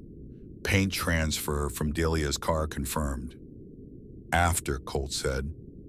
Rook nodded. They waited. At some point, the elevator opened and Delia came out in a wheelchair pushed by a nurse who had apparently given up the argument about bed rest. She was in a hospital gown with a blanket over her legs, the bandaging on her hands white against the blue fabric, the stitched gash on her forehead covered by a clean dressing. She looked, Colt thought, like someone who had survived something that had not expected to be survived. She came across the lobby and stopped in front of him. He looked up at her. "Did you find her?" Delia asked. "She's in trauma." Delia closed her eyes for 1 second. When she opened them, they were wet but steady. "Is she going to be all right?" "I don't know yet." Delia reached out her bandaged hand and put it on top of the parka in his lap. She did not say anything. He put his hand over hers. They sat like that in the plastic chairs of the waiting room, while outside 4,000 people stood in the cold for a girl they had never met. The doctor came out 47 minutes after the bay doors had closed. She was a direct woman who had been working in trauma medicine for 18 years and had developed the specific economy of language that the work requires. She did not waste the beginning of what she had to say on preamble. "She's in severe hypothermia. Core temperature was 81 degrees on admission. That's below the threshold for spontaneous cardiac rhythm, which means the ECMO protocol is running. We're pulling the blood, warming it externally and returning it. It's working. Her temperature is coming up." She paused. "She's also in early frostbite on 8 fingers, both feet, and both ears. We'll know more about permanent tissue damage in the next 24 hours, but I'm cautiously optimistic about her hands. The feet and ears are more concerning." "Is she going to make it?" Colt asked. The doctor looked at him directly. "The next 2 hours are the window," she said. "The rewarming process can trigger cardiac events because the cold blood returning to the heart from the extremities can cause arrhythmia. We're monitoring constantly. Right now, she's stable." A pause. "She's young and she's strong. The physiology is working in her favor. But I want you prepared for the possibility that we may see a cardiac event before she's fully stabilized." Colt nodded. "Can you tell me," the doctor said, and her voice shifted fractionally from clinical to something more human, "how long she was out there without adequate covering?" "From approximately 6 in the morning until we found her around 1:30, Rook said. 7.5 hours. The doctor was quiet for a moment. Then she said, "She was 14 years old and she was outside for 7.5 hours in this weather without a coat because she gave her coat to someone else." It was not a question. Delia had told the attending nurse the basics when she had come down and the information had traveled. "Yes," Colt said. The doctor looked at the parka on his lap. She looked at the room full of men in leather cuts drinking bad coffee. She looked at Colt. "I'll update you when there's a change," she said, and she went back through the doors. The cardiac event happened 41 minutes later. The PA system announced it with the flat procedural clarity of an institution that has learned to handle its worst moments without the luxury of reaction. Code blue. Trauma 1. Code blue. Colt was on his feet before the second repetition. He was at the window of the trauma bay before the team inside had finished organizing themselves around the table. He put his hands flat against the glass and he watched. Wren's small body was visible on the table, the leads and lines attached to her, the monitors showing the jagged, erratic rhythm of a heart that had been taken to the edge of its tolerance by hours of cold and was now being asked to accept the sudden change of returning warmth. The team moved around her with the contained, purposeful chaos of people who have trained for this specific problem and are applying everything they know to it. The paddles were charged. He watched them apply the first shock. Nothing. He watched them charge again. Nothing. Rook's hand closed on his shoulder from behind. Iron Mike was on the other side. He was aware of the pressure of both grips without being able to direct his attention toward them. The paddles were repositioned. A nurse pushed medication. The room went through the 3-second stillness that preceded the third attempt. He pressed his forehead against the glass. "You stayed through the whole night," he said very quietly, to the girl on the other side of the glass who could not hear him. "You stayed through all of it. Don't quit now. Don't you dare quit now. The third shock moved through her. The monitor line spiked, went flat, then spiked again. The spikes were irregular, too close and then too far, the heart trying to find its rhythm the way someone finds their footing on uncertain ground. Tentative testing, not trusting each step, but taking it anyway. The spikes became slower and more regular. They became a rhythm. Beep, beep, beep, Colt exhaled. The sound of it was the sound of something compressed for a very long time, finally being released. He stepped back from the glass. He turned around. Every face in the corridor was looking at him. "She's stable," he said. The exhale that moved through the corridor was collective and quiet and carried everything that the previous hours had been building toward. Someone near the elevator turned to the wall for a moment. No one said anything about it. Colt walked back to the waiting room. He sat in the plastic chair. He picked up the parka. He held it for a while. Then he looked at Rook. "The warehouse," he said. Rook nodded. The syndicate's staging area near the shipping docks had been under surveillance since mid-morning. 4 tow truck drivers who were not tow truck drivers backed their vehicles into position at the 4 vehicle entrances to the corrugated metal building at precisely 2 in the afternoon. The timing was not accidental.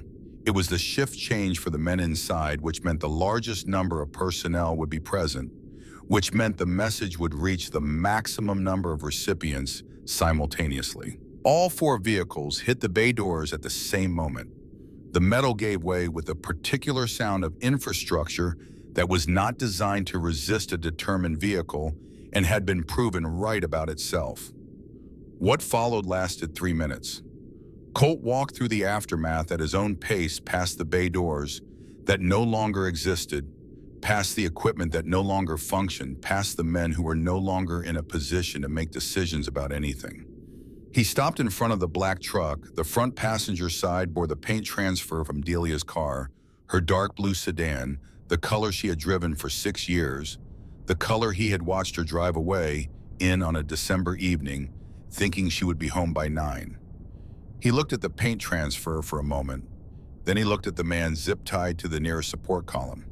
Young, designer coat now torn at the collar, bleeding from his nose and from a cut above his left eye, his face carrying the expression of someone who has suddenly comprehensively understood that they miscalculated the nature of the situation they entered. Colt walked over to him. He did not crouch. He stood at full height in front of the seated man, and he looked down at him the way you look at something that has made a decision you cannot allow to stand. "Who gave the order," he said, "to target the vehicle?" The man talked. He talked with the specific coherence of someone who has had the relevant portions of their confidence removed by the previous 3 minutes and is now operating on the reduced inventory that remains. He talked about the port routes and the distribution conflict and the message that was intended to be sent and the failure of execution that had resulted in the wrong vehicle being identified as the target. Colt listened to all of it. "The port is closed to you," he said when the man had finished. "The city is closed to you. Every operation you have run and are running and plan to run in this state ends today. If I see a member of your organization within 50 miles of Detroit, there will not be a conversation like this one." He stepped back. "The truck goes with us. You explain to whoever sent you what happened here and why it happened, and you make certain they understand that this is not the beginning of something. This is the end of something. Do you understand me?" The man nodded. Colt walked out of the warehouse. Behind him, his men began the systematic dismantling of everything the syndicate had built in that building.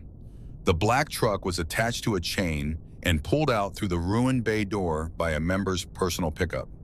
It would be driven 3 miles to the center of the syndicate's known territory and left there burning. Colt drove back to the hospital. He had been gone 90 minutes. He went directly to Delia's room. She was sitting up in the bed, the TV off, the blinds open to the winter afternoon light. She looked better than she had at 7 in the morning. Not well, better. "The syndicate," she said, "handled. The girl stable, still unconscious."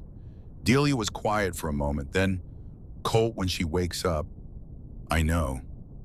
She's going to be frightened. She's going to think she's in trouble. She's going to think I know Delia." She looked at him. "Do you have a plan?" He was quiet for a moment. "I have most of one," he said. While Colt was at the warehouse, Rook had run Wren's fingerprints through a channel that the club maintained for exactly this kind of administrative problem. The information that came back was the kind that produced in Rook the specific expression he wore when the world confirmed its worst tendencies. He told Colt when Colt returned. "Her name is Wren Calloway," Rook said. "Ward of the state. Runaway at open case. The flag on her file has been active for 2 years. The moment her prints came through on hospital intake, an automatic notification went to the regional CPS office." He paused. "We have maybe 2 hours before someone from Child Protective Services shows up with paperwork." Colt looked at him for a long moment. "Get me Marcus Webb on the phone," he said. Marcus Webb was a name that appeared on the letterhead of Webb & Associates, a downtown legal firm with an unexceptional public profile and an exceptionally useful network of relationships with certain members of the state judiciary. Rook made the call. Webb called back in 11 minutes. Colt spoke to him for 7 minutes. When he ended the call, he put the phone in his pocket and looked at Rook. "Emergency guardianship petition," he said. "Webb is filing it now. The judge is available." He said the judge's name. Rook recognized it. "Webb needs 2 things from us: the documentation on the foster home abuse and the trust account funding confirmation." "The abuse documentation," Rook said carefully. "We don't have that yet." "We have 6 hours, Colt said. "I want every investigator we have access to pulling the records on every foster home placement in her file. Medical records, incident reports, neighbor complaints, caseworker notes, everything. If the abuse happened and was documented anywhere in the system, I want it found, and I want it in Webb's hands by 6 this evening. And if it wasn't documented," Colt looked at him steadily. "It was documented. They always document something. They just don't always act on it." He was right.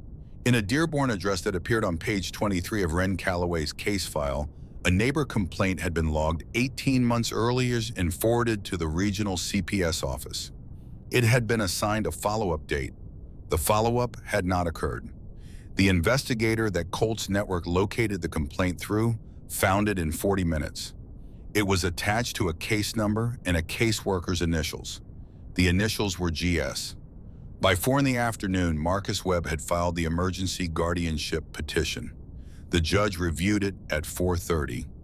The petition cited documented abuse in the child's placement history, the state's failure to act on that documentation, and the material capacity of the petitioning party to provide safe housing, education, and financial security. Attached to the petition was the documentation of a trust account in Wren Calloway's name established that afternoon. The contributions to the trust account had begun arriving in Webb's escrow within an hour of the word going out across the frequency. Online transfers from chapter accounts, wire transfers from individual members, 3 cashier's checks hand-delivered by prospects who had driven through the day's traffic to get them to the office on time. By 4 o'clock, the account held $519,000. The judge signed the order at 5:15. Webb had the signed order couriered to the hospital by 6. Colt held it in his hands and read it twice. He put it in the inner pocket of his cut next to the canvas parka, which he had folded and kept there since the morning. Then he sat in the plastic chair in the waiting room, and he waited for Wren to wake up. She came back the way you come back from very deep cold, slowly at first, and then all at once. The monitor shifted at 6:42. The pattern of her brain activity changed in the way that preceded consciousness, the specific increase in regularity that meant the systems were coming back online. The duty nurse in the trauma suite pressed the call button, and in 2 minutes the night shift physician was in the room. Wren's eyes opened at 6:51. They moved immediately the way they had been moving for 2 years every time she opened them. Rapid scanning, threat assessment, ceiling, walls, equipment, door, the man in the chair. She moved. Backward against the headboard, the monitor spiking with a sudden increase in her heart rate, the IV line pulling taut. "I didn't hurt her. The words came out before anything else, fast and urgent. Her voice was raw from the tubes that had been in her airway during the ECMO procedure, scratchy and smaller than she intended it to sound. I swear I didn't. I found her. I just wanted to keep her warm. I didn't do anything to her. I just... Wren, one word, not loud, steady in the specific way of someone who has decided that this moment requires the quietest version of himself. She stopped. She looked at him. He let her look. He sat in the chair with his forearms on his knees, and he met her eyes and he let her take as long as she needed. "You're Delia's husband," she said. Not a question, an identification. "I am. Is she okay?" "She's going to be fine," Colt said. "Concussion, 3 ribs, some frostbite. She'll be okay." Wren let out a breath. Some of the tension in her shoulders dropped slightly. "Because of you," he said. She looked away toward the window. Her hands were visible on the blanket, the bandaging on the fingertips where the frostbite had been worst. Her face had the careful blankness of someone managing their reaction to information they don't yet know how to hold. "I didn't do it for," she started. "I know why you did it," Colt said. She looked back at him. "You did it because you couldn't walk past," he said. "Because you tried that before and it didn't sit right with you afterward. Because in you there's something that won't let what's wrong stay wrong just because fixing it costs you something." He leaned forward slightly, his forearms on his knees, his voice level and unhurried. "That's not a small thing, Wren. I've known grown men who would tell you they would do what you did, mean it when they said it, and still not be able to do it when the moment actually came." She was quiet. Outside the room, through the window of the door, the corridor was visible. A number of men in leather cuts were standing in it. She had seen them when they brought her in, had felt the noise of them from the parking lot before she lost consciousness, had registered their presence in the confused way you register things when your brain is running at reduced capacity. 4,000 people, she said. Her voice was careful around the number. "Someone told me when they were bringing me in, 4,000. From 9 states, Colt said. Some loaded their bikes on flatbeds to get past the road closures." She looked at him with the specific expression of someone trying to find a place to put information that their prior experience has not prepared them for. "For me," she said. "For you." She sat with this. The door opened. Rook pushed Delia's wheelchair into the room. Delia looked the way she had looked in the hospital bed that morning, but different now, less the product of what had happened to her and more herself, the particular alertness of a woman who has decided that the circumstances she is currently in are not going to determine the character of her presence in them. She came alongside the bed and she reached out her bandaged hand and she took Wren's with the careful specificity of someone who knows exactly what they're holding and how much it has been through. Wren looked at her. Something moved through Wren's face that she did not attempt to manage or conceal. Not crying yet, the thing that preceded it, the loosening of something held very tightly for a very long time. "You came back," Wren said. "You made sure I could," Delia said. They looked at each other in the specific way of two people who have been through something together in the dark and do not need to translate it for each other in the light. After a moment, Wren looked at Colt. "What happens now?" she asked. He reached into the inner pocket of his cut. He brought out the guardianship order first. He set it on the bed beside her without explanation. She picked it up and read it. He watched her read it. He watched her find the judge's signature and read it twice. He watched her find the trust account figure and go very still. She set it down. She looked at him. "The state no longer has custody," Colt said. "The court transferred it this afternoon. The trust account was funded today by the men who have been standing in that parking lot since this morning." A pause. "We have a spare room. It's yours permanently if you want it. Delia and I would like you to be part of our family." Wren was quiet for a long time. "You don't know me," she said. "We know the part that matters," Delia said. "The rest we'd like to learn if you'll let us." Wren looked at the window. Outside, the December night had arrived, the sky above the city, the deep, clear, star-filled black of a post-storm winter night. "I want to go to school," she said. Not a demand, a condition, something placed on the table to see if it would hold weight. "We'll find you the best one in the district," Colt said. "Monday if you're cleared. I want to go to college eventually. Architecture." "Then that's what happens," Delia said. "The trust account isn't going anywhere." Wren looked down at her bandaged hands. She looked at the order on the blanket. She looked at Delia and then at Colt. "I've been alone for 2 years," she said. Plain and direct, the way she said everything. "I don't know how to do this, having people, being someone's." She found the word and placed it with precision. Someone's. "Nobody knows," Colt said. "You figure it out as you go." He stood. He crossed to the garment bag on the hook behind the door. He unzipped it. The vest was black leather, custom-made, fitted to the measurements Delia had estimated from 2 days of memory, in the proportions of a girl who weighed 90 pounds and had been spending those pounds carefully for 2 years. On the back, the winged death head of the Detroit chapter. On the front left breast, 2 patches. One read Honorary Angel in white and red letters. Beneath it, a small rocker in deep red, Protected. He brought it to the bedside. Wren looked at it without taking it. She read the patches the way she read everything, with full attention, looking for the meaning behind the surface. "What does it mean?" she asked. "It means every person in that parking lot and every person connected to them in 9 states knows your name and knows what you did," Colt said. "It means this city knows who you are.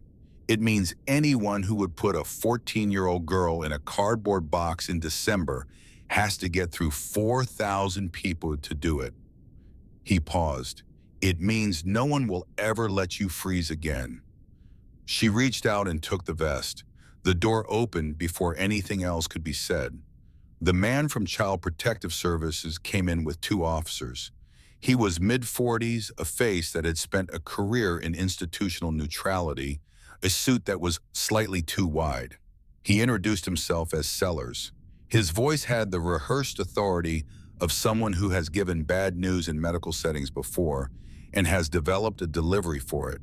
He got approximately 2 sentences into what he had come to say before Colt stood up from the chair. He did not need to say anything. The standing was sufficient to produce a specific quality of attention in the room. Then he reached into the inner pocket of his cut and he removed the guardianship order and he held it out to Sellers. Sellers took it. He opened it. He read. He read the first page twice. He turned to the financial disclosure. He turned to the abuse documentation. He stopped at page 23. He read slowly. His expression, which had been carrying the managed neutrality of institutional procedure, changed in the specific and involuntary way that faces change when they encounter something they already know and can no longer maintain distance from.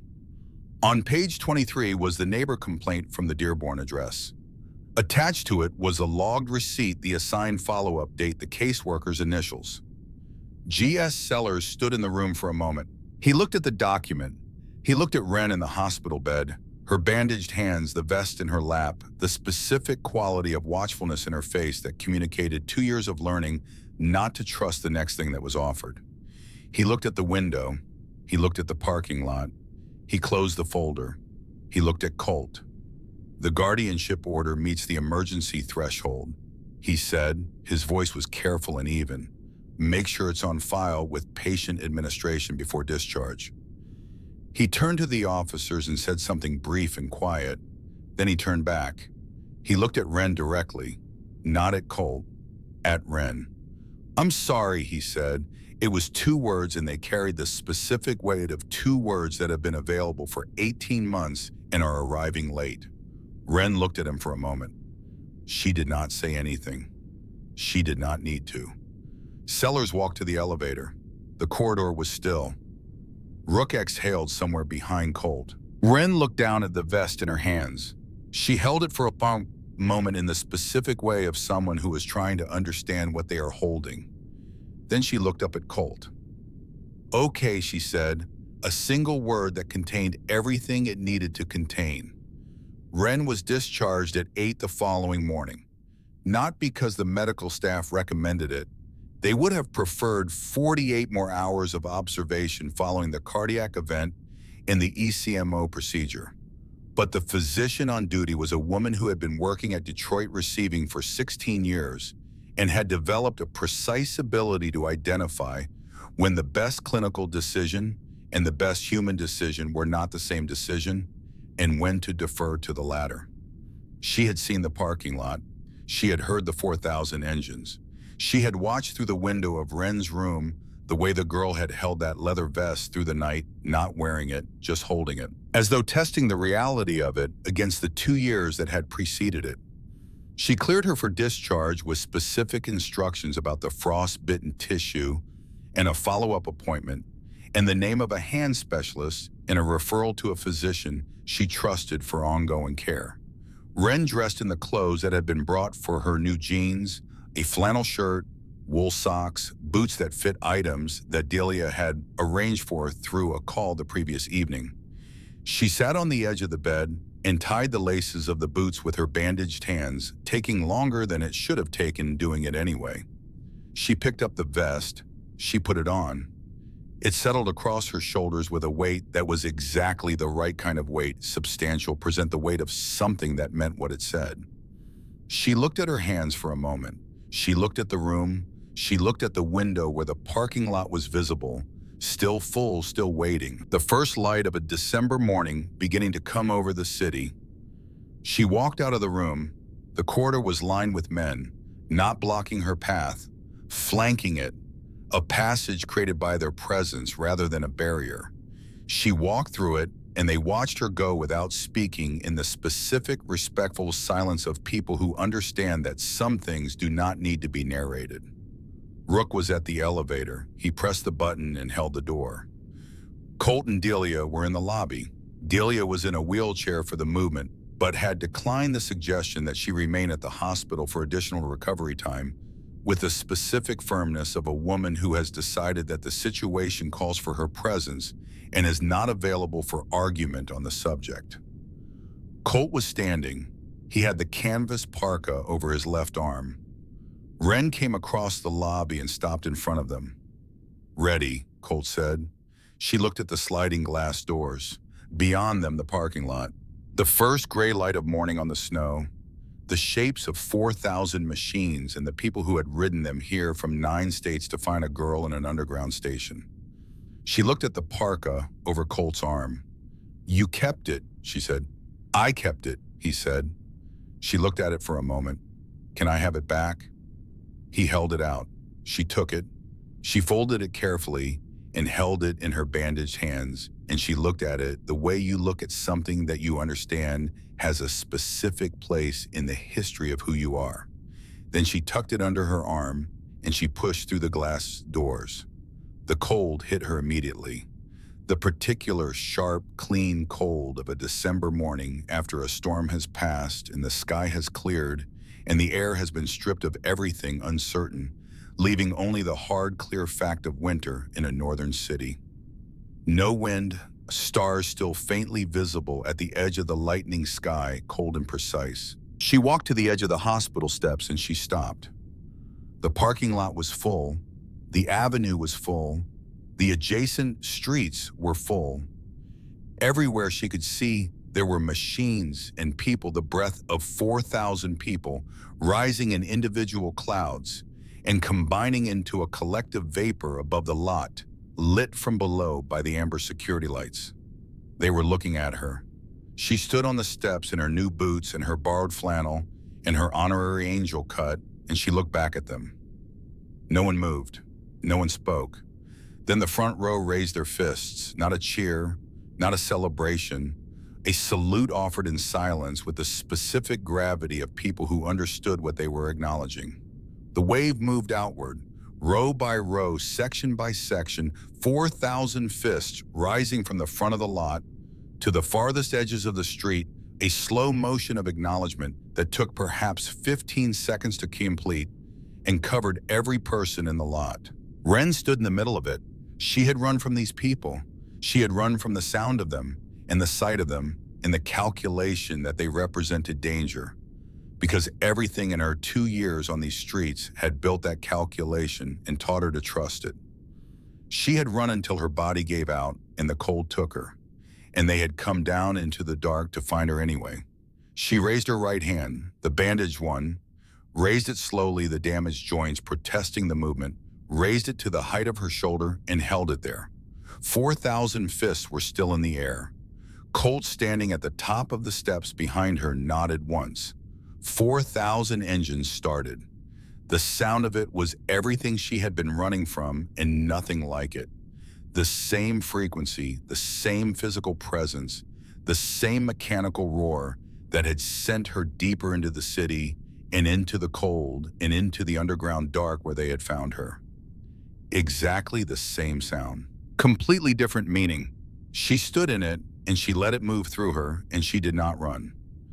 The SUV pulled to the curb, Rook in the driver's seat, Delia already in the back, having been helped in while Wren was on the steps. Colt opened the rear door. Wren looked at the parking lot one more time. Then she got in. The heat inside was immediate. The kind of total enveloping heat that a body that has been cold for a very long time receives not as comfort, but as information. The information that cold is not the permanent condition, that warmth exists and can be returned to, that the body's memory of warmth is not a lie, and it tells itself but a record of something real. Delia's hand found hers in the dark of the back seat, careful around the bandaging, firm enough to mean something. Rook put the SUV in drive.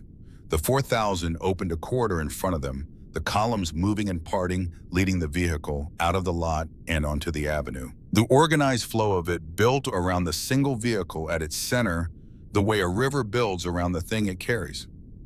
Wren watched the city through the window. She knew these streets. She knew them in the specific, granular way of someone who has navigated them for survival at every hour of every day across 2 years and 3 winters.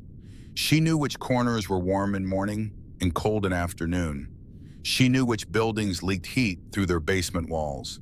She knew the rhythms of the garbage collection routes and the shift changes at the factories that still operated, and the 3-hour window on Tuesday mornings, when the alley at 5th and Marne was quiet enough to move through without being seen. She would know them differently now. Not better necessarily, just from a different position, the way you know a city differently when you live in it than when you move through it. The information would be the same city. The relationship to it would change in ways she could not yet fully predict because she had not lived them yet. She thought about the architecture book, the water-damaged hardcover in the canvas bag she had left somewhere in the city. She knew approximately where. She would go back for it. It was important to her in a way that she understood had not diminished because her circumstances had changed. The buildings in those photographs were still the buildings she wanted to build. The understanding of shelter as a fundamental human requirement, not a luxury, was still the thing that had sustained her through 3 winters and 2 years of making herself invisible, and 1 night of choosing to be visible for someone who needed her. Maybe that was where the architect's impulse had come from all along. Not from the photographs, from the understanding of what it costs when the shelter isn't there. Delia squeezed her hand. Wren looked at her. "We have a corner room," Delia said. "2nd floor, 2 windows. We haven't done anything with it because we thought you might want a say in what it becomes." Wren thought about this. "It'll need good windows for the light," she said. "We'll make sure of it." The convoy thinned as they moved further from the hospital, the 4,000 dispersing back into the arteries of the city in 1s and 2s, and small groups returning to the states and chapters they had come from, carrying the story back to the places it would travel. Some of them would be home by midnight. Some would drive through the night. All of them would be able to say for the rest of their lives that they had been in Detroit on a December morning when a girl in a leather vest walked out of a hospital and 4,000 people raised their fists. The SUV turned onto a residential street. The houses here had porch lights on. The particular amber warmth of porch lights in winter communicated from the street. The specific information that people were inside these houses and the houses were occupied and the lights were left on. Not as security measures, but as signals. the ancient human communication of fire visible from a distance, meaning, "We are here, come toward us if you are cold." Rook slowed. The house they stopped in front of was wide and low and old, in the way of houses that have been repaired rather than replaced, added to over time. The additions visible, if you look closely, but integrated enough to suggest they had been there long enough to belong. There was a porch. The porch light was on. Colt got out first. He opened the door. Wren got out with the canvas parka under her arm and the canvas bag Rook had retrieved from the theater stairwell, the architecture book still inside, slightly damp at the corners, but intact. She stood on the sidewalk and looked at the house. She looked at the porch light for a moment. It was a simple thing, a bulb and a fixture mounted beside a door. It produced a circle of warm light on the steps and the walkway. There was nothing exceptional about it. She had spent 2 years in a city full of lights like this one, visible from the street, communicating warmth and occupation and belonging. All of them pointing inward towards spaces she was not part of. She walked up the path. She walked up the steps. She stood on the porch under the light, and she looked at the door. Through the window beside it, she could see inside the hallway, the floor, the edge of a room with a lamp and a chair, in the particular warmth of a house that people have been coming back to for a long time. The kind of warmth that was not a temperature, but an accumulation. The visible evidence of people choosing to return again and again to this specific place. She had wanted to build places like this. She had described them in the dark to Delia because describing them had kept her moving when everything else in her body had stopped cooperating. She had built them in her mind again and again, the warm buildings with the good windows. She had not imagined standing on their porch. She reached out and she opened the door. The warmth came through it immediately, enveloping in total. The smell of it, old wood and something cooking, and the specific accumulated scent of a house where people have lived and returned and lived again, was not something her prior experience had given her a reference for. Or perhaps it was something from before the things that had made reference points dangerous, and something she had known before the knowing became something to protect herself from. She stepped inside. Behind her, Colt and Delia came up the porch steps. The door stayed open for a moment. Then it closed. The cold stayed outside where it belonged. Wren stood in the hallway and looked at the house around her. The lamp in the room to her left. The stairs going up to the second floor. The architecture of ordinary warmth, ordinary shelter, ordinary belonging. The things she had been reading about in a water-damaged book for 18 months and had understood theoretically and was now understanding in the way you understand things when you are inside them, rather than outside looking at photographs. She put the canvas parka on the hook beside the door. She kept the vest on. She looked at Colt and Delia, who were in the hallway with her, not crowding, not requiring anything, simply present, in the particular way of people who have decided that being present is enough and are not supplementing it with words it doesn't need. "The corner room," she said. "Can I see it?"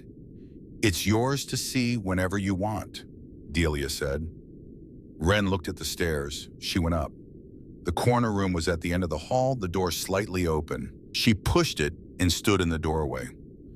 2 windows, as Delia had said, one facing east, one facing north. In the morning, the east window would fill with the first light. In the afternoon, the north would provide the flat, even, clear light that was best for looking at things carefully, for drafting, for drawing, for the specific kind of attention that architectural work required. The room was empty. Walls painted the neutral off-white of a room that has been prepared for someone to make decisions about. A wood floor, a closet, 2 good windows. She walked in. She stood in the center of the room and she looked at the windows. Outside, the December night was fully present. The city was visible from here, the industrial silhouette of it, the lights of the downtown buildings, the dark of the river beyond them. The sky was a deep, clear, star-filled black of a post-storm winter night. The kind of sky that appeared only when the atmosphere had been stripped of everything soft, and what remained was the hard, clear fact of winter and the stars that winter revealed. She had slept under that sky. She had navigated by it on the nights when the cloud cover broke and the stars were visible, and she could orient herself in the city by the position of Orion above the river. She looked at it from inside now. She thought about the architecture book in the canvas bag downstairs. She thought about the photographs of the buildings with the big windows, the buildings designed so that the light came in and the cold stayed out. She thought about what it meant to design something that held warmth, not just the physics of insulation and thermal mass and the engineering of sealed envelopes, but the human meaning of it. The statement that a well-designed building made about the people inside it, that they mattered, that their warmth was worth protecting, that the effort of keeping the cold out was an effort worth making. She had understood this abstractly for 18 months. She was beginning to understand it in the different, more complete way that you understand things that have happened to you rather than things you have read about. She heard footsteps on the stairs. Not Colt. She had already learned the particular cadence of his stride, heavy and deliberate, the footstep of someone who moves through the world with the assumption that the world will accommodate him. These were lighter. Delia navigating the stairs with her wrapped ribs and her braced arms, slower than her usual pace, but not stopping. She appeared in the doorway. She looked at Wren standing in the center of the empty room, looking at the windows. "Good light?" Delia asked. "Good light," Wren said. Delia leaned against the door frame and looked at the room with her. "When you're ready," Delia said, "we can talk about what you want in here, what you need. There's no rush." Wren looked at the east window. "A drafting table," she said, "under that window. We'll find one. And bookshelves, a lot of them." She paused. "I have one book right now. I want to have more." "That's a reasonable goal," Delia said. Wren was quiet for a moment. "I talked to you all night," she said. "Not an accusation, an observation placed carefully in the room. You probably don't remember most of it." "I remember some," Delia said. "The buildings, the warm buildings with the big windows." "I was trying to keep myself awake," Wren said. "Talking was the only thing that was working." "I know." A pause. "I heard you. Even when I couldn't respond, I heard you. Your voice was the thing that kept telling me there was someone there, that I wasn't alone." Delia looked at her directly. "You should know that, what your voice meant in that alley, that it wasn't nothing." Wren looked at the east window. The first suggestion of dawn light was beginning at its edge. Not the sunrise itself that was an hour away, but the preliminary shift in the darkness, the first evidence that the sky on the other side of the world was turning and would, in the natural course of things, turn this one too. She had watched this moment from alleys and doorways and the spaces under stairs. She had watched it from a cold she had been fighting and a darkness she had been navigating alone. She watched it now from inside, from a room with 2 windows that would fill with morning light in an hour, from a house where the heat was running and the lights were on and the door was closed against the cold. She thought about Gregory. She thought about the January morning she had kept walking and the 15 months that had followed it, and the night on December 27, when she had stopped keeping walking, and what that decision had cost and what it had produced. She thought about the things she had said in the dark when she was alone in the alcove fighting the cold at 3 in the morning with no audience, and no witness and no particular reason to believe it would produce anything other than 5 more minutes of being alive. Not yet. She needs more time. Give her more time. She had meant Delia. She had been talking about keeping Delia alive for 5 more minutes. But standing here now in the growing light of a December morning, she understood that she had also been talking about something else. About the version of herself that had almost let the cold decide everything. The version that had almost accepted the false warmth and the comfortable lot and the deep quiet sleep of a body that had stopped arguing. She had given that version 5 more minutes, and then 5 more, and then 5 more, until the sky had changed and the ambulance had come, and the story had moved into the next thing it needed to become. She was here because she had kept giving herself 5 more minutes. She was going to keep doing that. She turned from the window. Delia was still in the doorway, her weight on her good side, watching her with the particular patience of someone who understands that the person they are watching needs whatever time they need. "Thank you," Wren said. It was not a large statement. She was not a person who made large statements. But she said it clearly, and she meant the full weight of it, not just for the room or the house or the trust account or the guardianship order, but for the thing that made all of those things possible, which was the decision to look at a girl in a doorway at 6:30 in the morning and choose to see her. Delia nodded. She understood what was being said. "Get some rest," she said. "You've earned it." She left the doorway.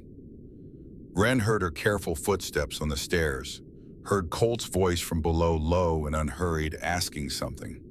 Heard Delia's answer, equally low, equally unhurried. The specific sound of a house in which people were awake and present and not requiring anything from the night except that it end and the morning come. She turned back to the east window. The light was growing, not dramatically, not with the sudden color and spectacle of a sunrise in summer, just a slow, patient brightening of a winter morning, the sky moving from black to deep blue to the first suggestion of gray, the stars fading at the edges as the light pushed in from the horizon, the city below becoming gradually more defined as the dark retreated. Wren stood at the window and watched it come. She had watched this exact thing happen from the cold many times. The specific quality of this light, December in Detroit, post-storm, the sky scrubbed clean by 36 hours of wind and weather, was something she knew the way she knew the streets. She had learned it because she had needed it. Because it had represented the end of the most dangerous hours.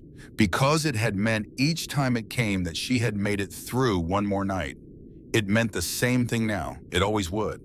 But now she watched it from inside a room with two good windows, and the cold was outside where it belonged, and the warmth was in here where it belonged, and in an hour the sun would come through the east window and fall across the bare wood floor of a room that was going to have a drafting table in it and a lot of bookshelves and the particular organized evidence of a person who was building something. She put her hand flat against the cold glass of the window. On the other side, the December morning was arriving. She stood there and she let it.